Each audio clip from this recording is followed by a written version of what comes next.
Hey, what's up? John Sonmez here, and welcome to the first real video, besides the introduction, in this new series that I'm doing on Seneca's letters to Lucilius, basically also known as Seneca's moral letters or Stoic Philosophy 101, right? And what I'm going to do in this series is go over every single letter in Seneca's letters to Lucilius and read it, and then we're going to break it down. I'm going to give you some commentary kind of as I'm reading it. Think of this as a commentary on it. So this is an interesting experiment. We'll see what happens. I'm going to just jump right into it in a second here, but first I want to tell you, make sure you click the subscribe button to subscribe to the channel and the notifications, but also get the playlist here so you can get all the videos in the series as they come out and watch them from the beginning if you're starting from, I mean, this is number 1, so I guess the intro one that I published on this channel would be number 0, but you want to start from the beginning and you want to make sure that you get all of these, so favorite the playlist, whatever you got to do.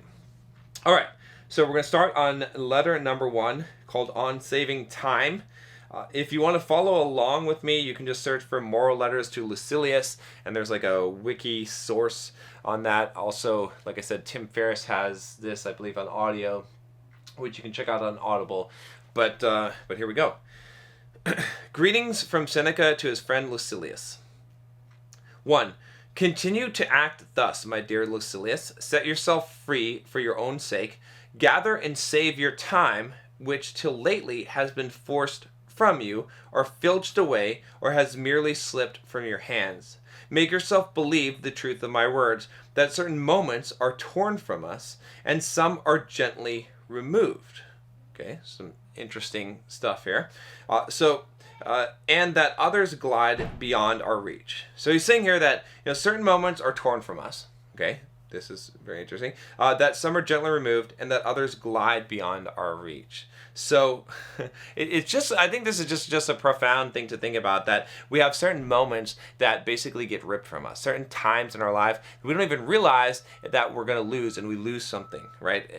Those times that are precious to us, right? If you think about some of these memories, some of the times when you had it good, when you look on the good days, some are gently removed, and so like over time you're like, how did I get to where I am? Right? How did this, like, I slowly drifted. I went in this direction I didn't want to go. And then others that glide beyond our reach. And so those are those things that like we could have had, but we don't have because we lack something, because we didn't realize that it was beyond our reach. So he says the most disgraceful kind of loss, however, is that due to carelessness. Furthermore, if you will pay close heed to the problem, you will find that the largest portion of our life passes while we are doing ill, a goodly share while we're doing nothing, and the whole while we are doing that which is not to the purpose.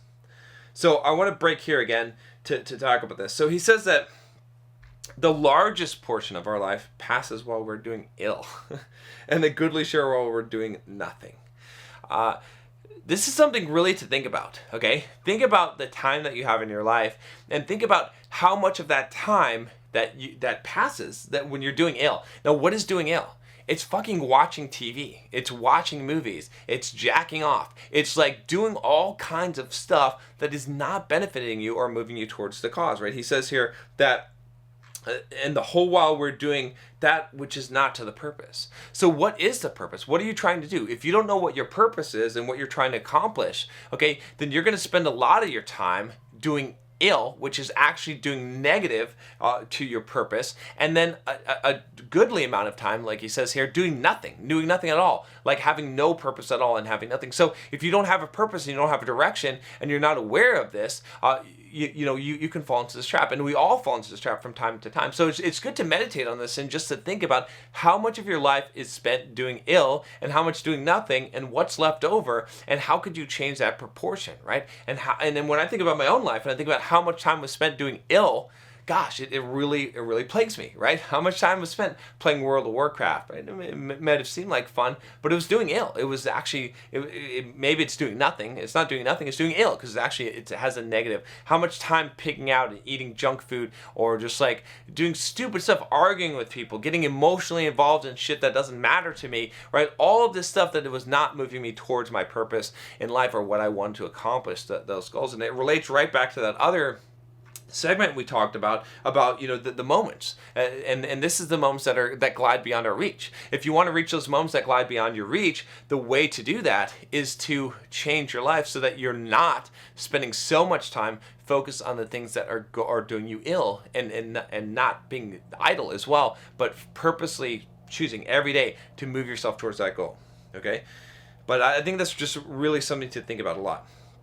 2, what man can show me who places any value on his time, who reckons the worth of each day, who understands that he is dying daily? For we are mistaken when we look forward to death. The major portion of death has already passed. Whatever years be behind us are in death's hands. Again, another profound way of looking at the world. So what he's saying here is he's basically saying, like, who values the day, right? Who actually has the value of the day? Because we're dying daily, right? Do you understand that you're dying daily? Not only that, but he takes it one step further and he says, guess what? Not only are you dying daily, not only is death coming, it's already come. Like a good portion of your life is already dead. You've already lost your life, right? Like those years are gone. Like that's like, if you think about it, like think of yourself as the candle, okay? And a lot of that candle is already burned. That's already dead, okay? It's gone. And so you're already partially dead. Like you don't have very much time left. You have a limited amount of time and you already have one foot in the grave. Like you're dying a little bit more. Each day you're getting closer to that point. Like there's an inevitable point in history and time where you will be dead and you will cease to be able to function or exist as you do now, and to realize that, and that time is ticking down. Sometimes we think that we have infinite time, and that's not a good way to think. Okay, so whatever years are behind us are in death's hands. Very true. Therefore, Lucilius, do as you write me that you are doing. Hold every hour in your grasp. Lay hold of today's task, and you will not need to depend so much on tomorrow's. While we are postponing, life speeds by. And this is another powerful concept. While we're postponing, life speeds by, right? So don't postpone. Like, make sure that you're grasping today's task and don't let life pass you by, because all of a sudden, remember those moments that slowly slip away from you. That's what will happen. In number 3, he says, nothing, Lucilius, is ours except time. We were entrusted by nature with the ownership of this single thing, so fleeting and slippery that anyone who will can oust us from its possession. What fools these mortals be! They allow the cheapest and most useless things, which can be easily replaced, to be charged in the reckoning after they have acquired them, but they never regard themselves as in debt when they have received some of that precious commodity, time. And yet time is the one loan which even a grateful recipient cannot pay. So what he's saying here is essentially this. Is that all this other shit that you think that you own, you don't own it. Like the only thing that you actually have is time, right? And the reason why is because time can be traded for everything else. Like time is what you use to generate money, to build a business, to build a life, to build a relationship. That's what you invest when you idly waste your time in entertainment to get gratification or satisfaction. It all requires time. Time is really the only resource that you have at your that's disposable to you, but we treat it as a disposable resource. We don't realize that it's a loan. We can't pay that back. Like you're not getting that back. So a lot of us are not precious with our time, right? And this is what he's saying here is like you have to realize this is the only thing that you really have. You can't really control these other things. You can't really control your fortune, your fate, or have direct control. You're not allocated with a certain amount of money, but you do have in this life a certain amount of time, and you are in control of what you do with that time. Nothing else is really at your full disposal. Okay? He says, number 4, you may desire to know how I, who preach to you so freely, am practicing. I confess frankly, my expense account balances as you would expect from one who is free-handed but careful. I cannot boast that I waste nothing, but I can at least tell you what I am wasting and the cause and the manner of the loss. Okay? I can give you the reasons why I am a poor man. My situation, however, is the same as that of many who are reduced to slender means through no fault of their own. Everyone forgives them, but no one comes to their rescue.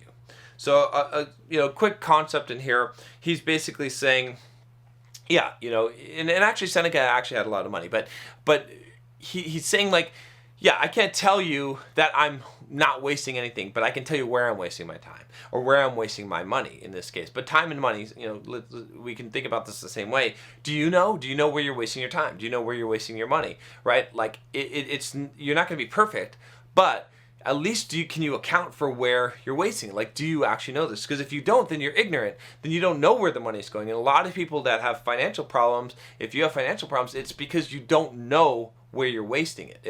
Again, you don't have to be super frugal. You don't have to be super strict. But can you at least account for where you're wasting it? Because once you can do that, then you'll be less likely to waste it. It's the same thing as like when you have information, right? Stepping on the scale. A lot of times when I coach people on diet and like losing fat and whatnot, I tell them you got to step on the scale every day. I don't care if you don't like what it says. Like having that knowledge is going to help you because that's going to help steer your direction. Whereas if you stick your head in the sand and you don't know what's going on, you don't look at your bank account, you don't look at your finances, you're going to be fucked because you're purposely avoiding that information that would cause you to make a change. Okay, so he says in number 5, this is the end of it. He says, what is the state of things then? It is this: I do not regard a man as poor if the little which remains is enough for him. Okay, I'll break this down a little bit here. So he says you're not poor if what you have is enough for you. And so this is a really important concept to understand, and it'll be revisited in these letters as well, and just in Stoic philosophy in general, is that it's not being wealthy that makes a man wealthy. Okay, it's or wealthiness is not being rich, right? It's all about having what you need. So if you need less, if you desire less, then you can live on less and you can be more rich than someone who has a lot of money, has a lot of resources, but desires more. They're in want, right? To be in want is the state that you don't want to be. That's the unhappy. It doesn't matter how successful or how rich you are. If you want things that you cannot have, okay, then you're not going to be happy, right? Then you're not really rich, okay? Whereas you could be poor as fuck, but you are satisfied with what you have. It doesn't mean that you don't have drive and ambition. Don't confuse that. But if you are satisfied with what you already have, grateful, we could say, then you're going to be rich. You're going to have a life that is rich because you're not in want of things, okay? So this is a really important Stoic concept. I advise you, however, to keep what is really yours, and you cannot begin too early. What is really yours? Time. Okay, right? Okay.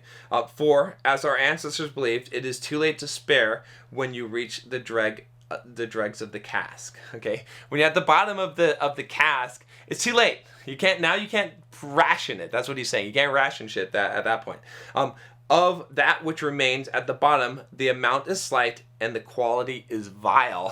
Farewell. So another really good, just to think about is that, yeah, when you're at the bottom of the cask, when you're at the end of your life, those last years, it's too late. It's too late you've already lost the time, and it's not so good. Now you're old. Now you're shriveled. Now you don't have that ability that you have in your youth. All right. So that's it. It's a fairly long letter. There's some longer ones and some shorter ones in there, but it's a great way to start this off. And let me know. I want to get some feedback from you guys. Give me some comments. Let me know what you think about this. Let me know your interpretations. Did I miss something here? And make sure you click the subscribe button and click the bell so you don't miss any of the videos. I'm going to continue on this series. You want to have the bell clicked so you get the notifications, because I don't know when I'm going to be producing the next of these series. These are kind of longer videos, so I'm going to kind of ration this out and kind of play it how I feel, and see what your feedback is on this as well. If it's worth the time. I feel like this is fun. This is for some of you, you're like, this is fucking boring shit, but this is fun for me. So I'm going to continue studying Seneca as I do, because I've had a huge benefit in my life.